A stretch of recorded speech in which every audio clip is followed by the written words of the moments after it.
Hello students, welcome to this channel Zero to Infinity. I am Mohammad Shoaib. Dear students, आज हम लोग class 6 के first chapter knowing our numbers यानी अपनी संख्याओं की जानकारी के बारे में पढ़ेंगे.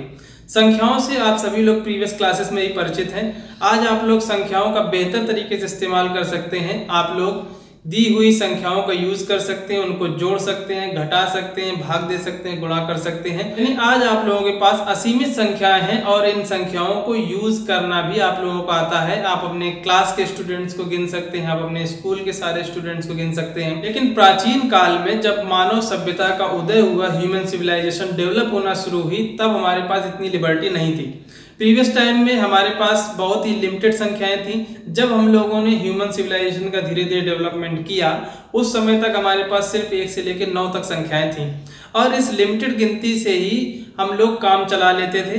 लेकिन जैसे ही जीरो का आविष्कार हुआ, जैसे ही जीरो की खोज हुई, तुरंत हमारी जो लिमिटेड संख्याएं थी 1 से लेकर 9 तक, ये अनलिमिटेड संख्याएं हो गई, ये असीमित संख्याएं हो गई. यानी कि सबसे पहले हमारे पास केवल 1 से लेकर 9 तक संख्याएं थी और इन्हीं के माध्यम से हम काउंटिंग करते थे. धीरे धीरे हमारी ये संख्याएं 1 से लेकर असीमित तक हो गई. जैसे जीरो हमें मिला, उसके बाद जब हमें पार्टीशन की जरूरत पड़ी, किसी चीज को बांटने की जरूरत पड़ी, तब हमें परिमेय संख्याओं की जानकारी लेना पड़ी. परिमेय संख्याएं, जैसे आप लोग एक एप्पल को 2 लोगों में बांटेंगे, तब हम उसको किस तरह से लिखेंगे, तो हमें परिमेय संख्याएं या फ्रैक्शन या भिन्न के रूप में संख्याओं की जरूरत पड़ी. 1/2, 1/4 हमने तब सीखा कि जैसे हम एक एप्पल को 2 पार्ट्स में काट देते हैं तो वो दोनों पार्ट्स 1/2 और 1/2 हो जाते हैं. एक एप्पल को हम 4 भागों में बांट देंगे तो वो चारों पार्ट्स 1/4, 1/4 और 1/4 के हो जाएंगे. तो इस तरह से परिमेय संख्याओं की जानकारी हुई. फिर हमें इंटीजर्स मिले. इंटीजर्स का मतलब पूर्णांक मिले. हमें धन पूर्णांक पहले से मालूम थे. ऋण पूर्णांक की आवश्यकता तब पड़ी जब लोगों ने दूसरे महाजनों से कर्ज लेना शुरू किया. अब महाजनों ने ये सोचा कि हमने इसको 100 रुपए दिया है, मुझे इससे 100 रुपए लेना है, तो इसको हम किस तरह से लिखें, तो वो -100 रुपीज दिखने लगे. इस तरह से हमारे धन पूर्णांक और ऋण पूर्णांकों का उदय हुआ. बीच में हमें जीरो मालूम था. तो इस तरह से हम लोगों ने संख्याओं की जानकारी प्रीवियस क्लासेस में ही ले ली है. यहाँ पे हम लोग थोड़ी और इन संख्याओं की जानकारी करेंगे. हम लोग अब जानेंगे संख्याओं की तुलना करना, कंपैरिजन किस तरह से करते हैं. आप सभी लोग जानते होंगे, आप अपने नॉलेज से ही बता सकते हैं कि 2, 5, 7 में सबसे बड़ी संख्या कौन सी है. आप बता देंगे 7 इज द लार्जेस्ट नंबर, 7 सबसे बड़ी संख्या है, 2 इज द स्मॉलेस्ट नंबर, 2 सबसे छोटी संख्या है. तो ये तो हुई छोटी छोटी संख्याएं. लेकिन अगर हम बड़ी बड़ी संख्याएं ले लें, मान लीजिए 3718, 2179 और 3920. अब यहाँ पे पूछ दिया जाए कि सबसे बड़ी संख्या कौन सी है, तो आप देखेंगे सबसे पहले आप यहाँ से स्टार्ट करेंगे. इकाई, दहाई, सैकड़ा, हजार, यानी unit digit, 10 digit, 10th digit and 1000th digit. सबसे पहले हम लोग 1000th डिजिट को कंपेयर करते हैं. ये दोनों, ये सबसे छोटी हो गई. अब इसके बाद हम इन दोनों में कंपेयर करेंगे. इनकी 1000 डिजिट सेम है, तो अब हम लोग इनकी 100 डिजिट को कंपेयर करेंगे. यहाँ पे 100 डिजिट 9 है. ये संख्या इन तीनों संख्याओं में सबसे बड़ी हो जाएगी.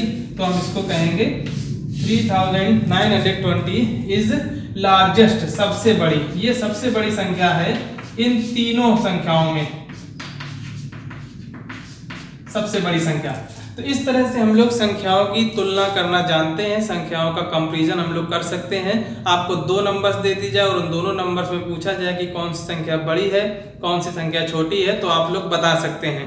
मान लीजिए आपसे एक और एग्जाम्पल दे दिया जाता है और आपसे पूछा जाता है 4, 5, 3, 6, 4, 8, 9, 2, 4, 3, 7, 0 एंड 4, 4, 5, 2 में आप सबसे बड़ी संख्या बताएं. तो सबसे पहले हमने इनका हजारवां टर्म देखा, सब में 4 4 है, तो ये चारों संख्याएं अभी कंपेयर नहीं कर सकते. उसके बाद हमने इनका 100th टर्म यानी सैकड़ा देखा. यहाँ पे 5 है, यहाँ 8 है, यहाँ 3 है, यहाँ 4 है, यहाँ पे 8 सबसे ज्यादा है. तो ये संख्या हमारी सबसे बड़ी संख्या हो जाएगी. ये लार्जेस्ट नंबर है इन चारों संख्याओं के ग्रुप में. लार्जेस्ट का मतलब सबसे बड़ी. और अगर हम इसी में सबसे छोटी संख्या की बात करें तो हम लोग देखेंगे 5, 8, 3, 4. तीसरे अंक में हम देख रहे हैं इकाई, दहाई, सैकड़ा. सैकड़ा के अंक में हम देख रहे हैं कौन सा अंक सबसे छोटा मिल रहा है। यहाँ पे 4 है, यहाँ 3 है, यहाँ 8 है, यहाँ 5 है, तो ये 3 सबसे छोटा है। ये हमारी सबसे छोटी संख्या हो गई, ये सबसे छोटी संख्या है। सबसे छोटी का मतलब स्मॉलेस्ट नंबर, ये स्मॉलेस्ट नंबर है। लार्जेस्ट मीन्स सबसे बड़ी, स्मॉलेस्ट मीन्स सबसे छोटी संख्या। संख्याओं के कंपैरिजन के बाद अब हम आते हैं कि how many numbers can you make, आप कितनी संख्याएं बना सकते हैं। अगर आपको 2 डिजिट दे दी जाए, आपको 3 डिजिट्स दे दी जाए, आपको 4 डिजिट्स दे दी जाए। सपोज आपको ये दे दिया गया है कि आपके पास 2 डिजिट है, 1 और 2। इन दोनों डिजिट से आप लोग कौन कौन सी संख्याएं बना सकते हैं। हम इससे 1 और 2 मिला के 12 बना सकते हैं, या 2 और 1 मिला के 21 बना सकते हैं। यानी हमने 1 फर्स्ट नंबर पे लिखा, बाद में 2 लिखा तो 12 बन गया, और पहले 2 लिख दिया, बाद में 1 लिख दिया तो 21 बन गया। इस तरह से हम ऐसी 2 संख्याएं बना सकते हैं जो इन 2 अंकों से बनती है। अगर हमें 3 अंक दे दिए जाएं, 1 2 3, ये 3 अंक दे दिए गए, और अब आपसे पूछा गया कि आप इन तीनों अंकों से कौन कौन सी संख्याएं बना सकते हैं। तो हम देखिए, या तो 1 2 3 हमने एक साथ लिख दिया, 123 123 एक संख्या बन गई। अगर हम 2 को पहले लिखते हैं, 2 1 3, तो 213 भी एक संख्या बन गई। इसी तरह से अगर हम 3 को पहले लिखते हैं, 3 1 2, तो 312 भी एक संख्या मिल गई। इसी तरह से हम 3 2 1 लिख सकते हैं, 321 एक संख्या बन गई। इसी तरह से हम 2 3 1 लिख सकते हैं, 231 एक संख्या मिल गई। इस तरह से हमने यहाँ पे 5 संख्याएं बना दी। आप और संख्या भी एक आध बना सकते हैं। अगर आपको 4 डिजिट दे दी जाए, मान लीजिए बोल दिया गया 4 5 9 6, इन 4 अंकों से आप एक संख्या बनाइए।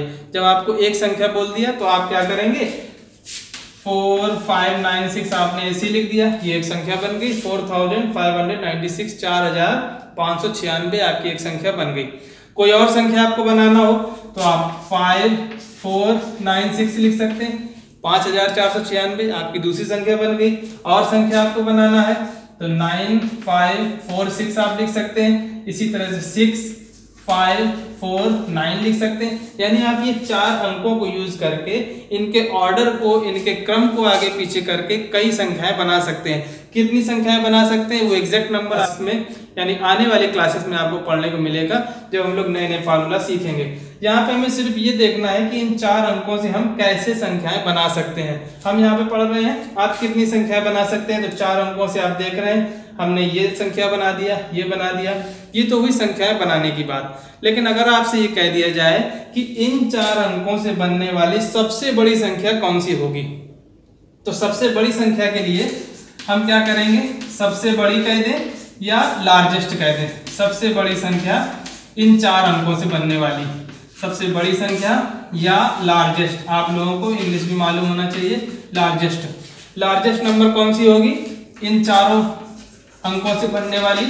उसके लिए हम क्या करेंगे, जो सबसे बड़ा अंक है उसको सबसे पहले लिख देंगे 9। फिर 9 के बाद जो अगला बड़ा अंक है 6 लिख दिया हमने। फिर अगला बड़ा अंक 5 लिख दिया और अगला बड़ा अंक 4 लिख दिया। तो 9654 ये इन 4 अंकों से मिलकर बनने वाली सबसे बड़ी संख्या होगी। अगर सबसे छोटी संख्या बोल दिया जाए, स्मॉलेस्ट नंबर लिख दीजिए इन 4 अंकों से बनने वाली। स्मॉलेस्ट मतलब सबसे छोटी, सुपरलेटिव डिग्री है स्मॉल स्मॉलर स्मॉलेस्ट। तो स्मॉलेस्ट सबसे छोटी संख्या हमें लिखना है इन 4 अंकों से बनने वाली। तो हम क्या करेंगे, उल्टा लिखेंगे। पहले हम 4 लिखेंगे सबसे छोटा अंक, फिर उससे बड़ा अंक, फिर उससे बड़ा अंक, फिर उससे बड़ा अंक। तो 4569 ये हमारी सबसे छोटी संख्या बन गई और ये हमारी सबसे बड़ी संख्या बन गई जब हमें ये 4 अंकों का यूज करना था, इन 4 अंकों को उपयोग में लाना था। तो यहाँ पे हमने देखा कि ये लिखा हुआ है बढ़ता हुआ क्रम और ये लिखा हुआ घटता हुआ क्रम। तो यहाँ से हमें 2 और नए वर्ड मिल गए, ascending order and descending order. तो देखिए असेंडिंग ऑर्डर क्या होता है, डिसेंडिंग ऑर्डर क्या होता है। मान लीजिए आपके क्लास में 4 स्टूडेंट्स हैं और उन चारों स्टूडेंट्स को आपके टीचर ने बोल दिया कि आप लोग हाइट वाइज खड़े हो जाएं। जैसे कि आप लोग मॉर्निंग असेंबली में खड़े होते हैं, मॉर्निंग असेंबली हम लोग किस तरह से असेंबल होते हैं, सबसे आगे सबसे छोटा बच्चा खड़ा होता है, उसके पीछे उससे ऊंचा, उसके पीछे उससे भी बड़ा। तो ये हमारा एक ऑर्डर में खड़ा होना आप लोग सभी जानते हैं कि जिस तरह से हम लोग मॉर्निंग असेंबली में खड़े होते हैं उसी को हमें ये कहते हैं स्टैंड इन प्रॉपर ऑर्डर, उचित क्रम में खड़ा होना। आपके अगर 4 लोग हैं उनको प्रॉपर ऑर्डर में खड़ा होना है। सबसे पहले सबसे छोटा लड़का, फिर उसके बाद बड़ा, फिर और बड़ा, और लास्ट में सबसे बड़ा लड़का। तो इस तरह से आप लोग उचित क्रम में खड़े हो जाते हैं। मान लीजिए जैसे आपको ये फिगर दिया गया है, इस फिगर में आप देख सकते हैं राम, हरि, डोली, मोहन, शशि, ये 4 बच्चे हैं और इन चारों बच्चों की हाइट्स दे दी गई है। राम हरि 160 सेंटीमीटर का है, डॉली 154 है, मोहन 158 सेंटीमीटर है, शशि 159 सेंटीमीटर है। और इनको लंबाइयों के बढ़ते हुए क्रम में अगर हमें खड़ा करना है, जब हम बढ़ते हुए क्रम में खड़ा करेंगे तो मतलब सबसे छोटा बच्चा सबसे पहले आएगा। तो सबसे पहले डॉली खड़ी होगी, डॉली के बाद मोहन खड़ा होगा, मोहन के बाद शशि, और लास्ट में राम हरि खड़ा होगा जब हम लोग बढ़ते हुए क्रम की बात करेंगे। लेकिन अगर हम घटते हुए क्रम की बात करें तो ठीक उल्टा हो जाएगा, यानी सबसे पहले राम हरि खड़ा होगा, सबसे बड़ा लड़का, उससे छोटा शशि खड़ी होगी, फिर मोहन और फिर डॉली। इस तरह से हम लोग उचित क्रम में इन चारों बच्चों को खड़ा कर सकते हैं। अब हम लोग आरोही क्रम और अवरोही क्रम के बारे में जानेंगे कि आरोही क्रम क्या होता है, अवरोही क्रम क्या होता है। आरोही क्रम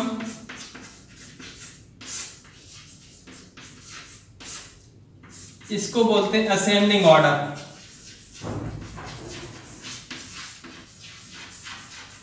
और अवरोही क्रम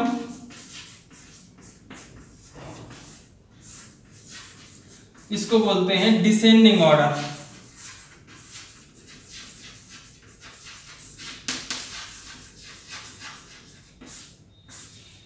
आरोही क्रम होता है जैसे कि हमने चारों बच्चों को बढ़ते हुए क्रम में खड़ा किया था, यानी सबसे पहले सबसे छोटा, फिर उसके बाद बड़ा, फिर उससे बड़ा और लास्ट में सबसे बड़ा। तो उस क्रम को हम लोग आरोही क्रम बोलेंगे। आरोही क्रम का मतलब बढ़ता हुआ क्रम, बढ़ता हुआ क्रम, यानी इसका ग्राफ जाएगा इस तरह से, एक बच्चा यहाँ पे खड़ा है, दूसरा बच्चा यहाँ खड़ा है, तीसरा यहाँ पे और चौथा यहाँ पे। तो ये हमारा असेंडिंग ऑर्डर है, आरोही क्रम। अवरोही क्रम होता है घटते हुए क्रम में। सबसे पहले हम लोग बड़ा आदमी खड़ा करेंगे, उसके बाद छोटा, उसके बाद सबसे छोटा। तो इसका जो ग्राफ होगा वो उल्टा बनेगा। सबसे पहले ये जो लड़का है ये सबसे बड़ा लड़का खड़ा हुआ, उसके बाद उससे छोटा लड़का खड़ा हुआ, नेक्स्ट सबसे छोटा लड़का, लास्ट में और भी छोटा लड़का, जितने भी हो जाए। तो इस तरह से ये डिसेंडिंग ऑर्डर है। तो ये तो हमने बात की जब हमने लड़कों को खड़ा किया। अगर हमें संख्याएं दे दी जाएं और क्वेश्चन आ जाए कि इन दी हुई संख्याओं को आरोही क्रम या अवरोही क्रम में लिखें। मान लीजिए आपको बोल दिया गया, क्वेश्चन आपको मिल गया कि right the following numbers, right the following numbers in ascending order. Ascending order में इन नंबर्स को लिखना है। आपको नंबर्स दे दी गई, पहली नंबर दे दी गई 5324, दूसरी दे दी गई आपको 3724, तीसरी दे दी गई आपको 7934, और आपको एक और नंबर दे दी गई 5321। अब इनको हमें असेंडिंग ऑर्डर में लिखना है। असेंडिंग ऑर्डर का मतलब है बढ़ता हुआ क्रम। तो बढ़ते हुए क्रम में हमें लिखना है। बढ़ते हुए क्रम में जब हम इन संख्याओं को लिखेंगे बढ़ते हुए क्रम में, तो इसका मतलब हमें सबसे पहले सबसे छोटी संख्या लिखना है। इनमें देखिए आप लोग सबसे छोटी संख्या कौन सी है। यहाँ फर्स्ट अंक 5 है, यहाँ 3, यहाँ 7, यहाँ 5। तो हम इनसे पहले इनको कंपेयर करके बता सकते हैं कि ये संख्या हमारी सबसे छोटी संख्या है। हमने लिख लिया 3, 7, 2, 4, ये सबसे छोटी संख्या लिख गई। ये संख्या हमारी कंप्लीट हो गई। उसके बाद अब ये 3 संख्याएं बची हैं। इन 3 संख्याओं में आप देखिए कि अब इन 3 संख्याओं में से सबसे छोटी संख्या कौन सी है। पहला अंक देखा हमने 5, 7, 5, तो 7 तो बड़ा, ये दोनों संख्याएं छोटी हैं इससे। अब हम इन दोनों संख्याओं को कंपेयर करें, इनके दाहिने का दूसरा अंक देखें 3 और 3 मिल गया, अभी भी नहीं कंपेयर कर सकते हैं। तीसरा अंक देखा 2 और 2 भी मिल गया, अभी भी नहीं कंपेयर कर सकते हैं।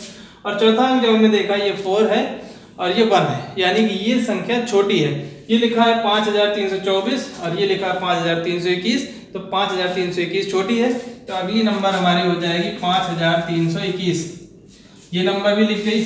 अब हमारी सिर्फ ये दो नंबर्स बची हैं। इन दोनों नंबर्स में आप देखेंगे कि ये नंबर छोटी है तो हम इसको लिख लेंगे 5324 और लास्ट में हमने सबसे बड़ी संख्या लिख दी 7934 7934। ये हमारी सबसे बड़ी संख्या हो गई। तो इसको हमने असेंडिंग ऑर्डर में लिख दिया है, बढ़ते हुए क्रम में। यही क्वेश्चन अगर होता कि राइट इन डिसेंडिंग ऑर्डर, घटते हुए क्रम में, तब क्या करते हैं हम उल्टा लिखते। पहले हम ये संख्या लिखते, फिर ये संख्या, फिर ये संख्या और लास्ट में ये संख्या लिखते। तो इस क्रम को हम लोग डिसेंडिंग ऑर्डर कहते हैं। तो आप लोग समझ गए असेंडिंग ऑर्डर या आरोही क्रम। आरोही क्रम का मतलब जब हम संख्याओं को बढ़ते हुए क्रम में, छोटी से बड़ी की ओर बढ़ते हुए क्रम में लिखते हैं तो वो संख्याएं असेंडिंग ऑर्डर में कहलाती हैं। डिसेंडिंग ऑर्डर यानी जब संख्याओं को हम घटते हुए क्रम में लिखते हैं, पहले हम बड़ी संख्या लिखते हैं, फिर छोटी, फिर सबसे छोटी संख्या लिखते हैं, तो इसको हम डिसेंडिंग ऑर्डर कहते हैं। अब हम देखेंगे अंकों का स्थानांतरण किस तरह से करते हैं। शिफ्टिंग डिजिट से, डिजिट को शिफ्ट कर देना। मान लीजिए आपके पास कोई दो अंकों की संख्या हो 36 और बोल दिया गया आपको कि अंकों का स्थानांतरण कर दें, तो स्थानांतरण हम करेंगे, हमें संख्या 63 मिल जाएगी, यानी 36 बन गई 63। जब ये दो अंकों की संख्या थी तो इसमें सिंगल चेंजमेंट हो सकता है। 36 को हम 63 लिख सकते हैं। हम देख सकते हैं कि 36 से ये 63 बड़ी है, एक बड़ी संख्या मिल गई। अगर हमें तीन अंकों की संख्या दे दी जाए, मान लीजिए 6, 3, 4 और बोल दिया जाए कि इसके अंकों को इस तरह से आप शिफ्ट करिए कि इन तीनों अंकों से एक स्मॉलेस्ट नंबर आप बना दीजिए, सबसे छोटी संख्या बना दीजिए। तो आप क्या करेंगे, सबसे छोटी संख्या बनाने के लिए आप लोग सबसे पहले सबसे छोटा अंक लिखेंगे। सबसे छोटा अंक है 3, इसके बाद अगला छोटा अंक 4 और 6। तो 346 इन तीन अंकों से मिलकर बनने वाली सबसे छोटी संख्या मिली। हमने अंकों का स्थानांतरण किया है। 6, 3, 4 को 3, 4, 6 के फॉर्म में लिख दिया। पहले हमने 3 को लिख दिया, फिर हमने 4 को लिख दिया, फिर हमने 6 को लिख दिया, यानी अंक यही तीन है। और इन्हीं तीनों अंकों को हमने इस तरह से लिख दिया है कि हमें एक छोटी संख्या मिल गई जो इन तीनों अंकों से मिलकर बनने वाली है। अगर ये कह दिया जाए कि इन तीन अंकों को इस तरह से शिफ्ट करो कि एक हमें बड़ी से बड़ी संख्या मिल जाए, तो हम क्या कर सकते हैं, 6, 3, 4 में जो अंक सबसे बड़ा है उसको सबसे पहले लिखेंगे 6, इसके बाद जो बड़ा है 4 अब लिख देंगे और लास्ट में सबसे छोटा अंक 3 लिख देंगे। तो 6, 4, 3 ये लार्जेस्ट नंबर मिली, सबसे बड़ी संख्या मिली इन तीन अंकों से बनने वाली। और ये 3, 4, 6 इन तीन अंकों से बनने वाली सबसे छोटी संख्या मिली। तो इसका मतलब है कि आपको कोई भी ऐसी कंडीशन दे दी जाए और उसमें कह दिया जाए कि ये जो तीन अंक दिए गए या ये संख्या दी गई, इसके अंकों को इस तरह से शिफ्ट कर दो कि हमें एक छोटी से छोटी संख्या मिल जाए। जैसे 2100 सबसे बड़ी संख्या जब आप बनाएंगे तो देखें यहाँ पे थोड़ा कंफ्यूजन हो गया, इसलिए मैंने ये एग्जाम्पल लिया। बड़ी संख्या बनाने का मतलब है कि हम सबसे बड़ा नंबर पहले लिखेंगे 2, इसके बाद अब जो तीन अंक बचे उनमें सबसे बड़ा 1, अब 0 और 0। तो इसका मतलब है 2100 से मिलकर बनने वाली ऑलरेडी सबसे बड़ी संख्या है। अगर ये कह दिया जाए कि इन चारों अंकों से मिलकर बनने वाली सबसे छोटी संख्या लिखो, तो सबसे छोटी संख्या हम कैसे लिखेंगे। सबसे छोटी संख्या लिखने के लिए पहले सबसे छोटी संख्या, सबसे छोटा अंक हम सबसे पहले लिखेंगे। यहाँ पे हमने सबसे बड़ी संख्या लिखी, यहाँ हम सबसे छोटी संख्या लिखने जा रहे हैं। 0 हम सबसे पहले लिखेंगे, फिर अगला 0 लिख देंगे, ये छोटी छोटी संख्या है। इसके बाद इससे बड़ी 1 और इसके बाद 2 मिल जाएगा, यानी 0, 0, 1, 2। क्या मतलब हुआ इसका, सिर्फ 12 लिखा हुआ है। ये 12 से पहले 0 का कोई मतलब नहीं, 12 के बाद 0 होते तो हम कहते 1200 लिखा है, लेकिन ये 12 के पहले 2 0 है, इन 2 0 की कोई वैल्यू नहीं है, तो ये सिर्फ 12 इसको पढ़ा जाएगा। तो इन चार अंकों से मिलके सबसे छोटी संख्या 12 बन गई। इसको हम बोलते हैं शिफ्टिंग डिजिट्स, अंकों का स्थानांतरण। हम किन्हीं भी अंकों को यहाँ वहां करके उनकी डिजिट्स को शिफ्ट करके पहले को दूसरे की जगह पे, दूसरे को तीसरी जगह पे, या जो भी शिफ्टिंग संभव हो उन सारी पॉसिबिलिटीज को यूज करके बड़ी संख्या और छोटी संख्या लिख सकते हैं। अब हम लोग इंट्रोड्यूसिंग 10,000 पढ़ेंगे। 10,000 कैसे हमें मिलेगी। हम ये जानते हैं एक अंक की सबसे बड़ी संख्या कौन सी होती है, 9। ये एक अंक की सबसे बड़ी संख्या है। अगर इस 9 में हम एक और जोड़ दें तो हमें क्या मिल जाती है, एक 2 अंकों की संख्या मिल जाती है। और ये संख्या 2 अंकों की सबसे छोटी संख्या है, आपको मालूम होगा। 2 अंकों की सबसे बड़ी संख्या क्या होती है, 99। और अगर हम 99 में 1 जोड़ दें तब हमें क्या मिल जाता है 100। और 100 क्या है 100 3 अंकों की सबसे छोटी संख्या है, यानी 1 अंक की सबसे बड़ी संख्या में हमने 1 जोड़ा तो हमें 2 अंकों की सबसे छोटी संख्या मिली। 2 अंकों की सबसे बड़ी संख्या में हमने 1 जोड़ा तो हमें 3 अंकों की सबसे छोटी संख्या मिली। 3 अंकों की सबसे बड़ी संख्या में अगर हम 1 जोड़ेंगे तो हमें 4 अंकों की सबसे छोटी संख्या मिलेगी। क्या मिला 999 में हमने 1 जोड़ा तो हमें 1000 मिल गया। इसी तरह से अगर हम 4 अंकों की सबसे बड़ी संख्या 9999 में 1 जोड़ेंगे तो हमें 5 अंकों की सबसे छोटी संख्या मिल जाएगी। ये हमारी 10,000 है, 10,000 है। जैसे ही हमने 9999 में 1 जोड़ा तो हमें 10,000 मिल गया। तो आप यहां से क्या कंक्लूजन कह सकते हैं, हम यहाँ पे कह सकते हैं 4 अंकों की सबसे बड़ी संख्या में 1 जोड़ने पे 5 अंकों की सबसे छोटी संख्या मिलती है, या 5 अंकों की सबसे बड़ी संख्या में 1 जोड़ने पे 6 अंकों की हमें सबसे छोटी संख्या मिलती है। तो ये हमने यहाँ पे देखा एक नंबर सिस्टम बन रहा है कि जैसे ही हमने 1 अंक की सबसे बड़ी संख्या में 1 जोड़ा तो हमें 2 अंक की सबसे छोटी संख्या मिल गई। 2 अंक की सबसे बड़ी संख्या में 1 जोड़ा तो हमें 3 अंक की सबसे छोटी संख्या मिल गई। तो इधर 3 अंक की सबसे बड़ी संख्या और इधर मिल रही 4 अंक की सबसे छोटी संख्या। तो ये एक पैटर्न है जो कि आप लोगों को याद रखना है। 10,000 हम कैसे प्राप्त करेंगे, जैसे ही हम 9999 में 1 जोड़ेंगे तो हमें 10,000 मिल जाएगा। आप लोग सभी पहले से ही जानते हैं। तो इस तरह से हम लोग बड़ी नंबर्स के बारे में जान सकते हैं। हमें लोगों को डिजिट्स मालूम है, इकाई, दहाई, सैकड़ा, हजार, 10,000, लाख, 10 लाख, यानी कि ये हुआ इकाई अंक, ये बन गया 10, 1 जीरो और जोड़ दिया तो 100, 1 जीरो हमने और जोड़ दिया तो 1000, 1 जीरो हमने और जोड़ दिया तो 10,000, 1 जीरो और जोड़ दिया तो 1 लाख, 1 जीरो और जोड़ देंगे 10 लाख। तो इस तरह से हम लोग बड़ी संख्याओं को नाम दे सकते हैं। आप लोग अपनी स्क्रीन में देख सकते हैं कुछ संख्याएं हैं 100 इक्वल टू 10 10, यानी कि 100 बराबर 10 दहाइयाँ होती है। 1000 इक्वल टू 10 हंड्रेड्स, 1000 बराबर 10 100 हम कह सकते हैं या 100 दहाइयाँ कह सकते हैं।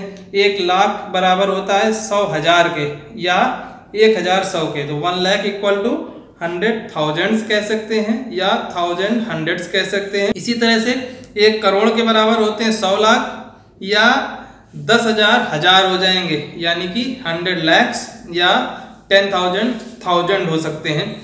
तो इस तरह से हम लोग इन बड़ी संख्याओं को छोटी संख्याओं का रिलेशन दिखा सकते हैं।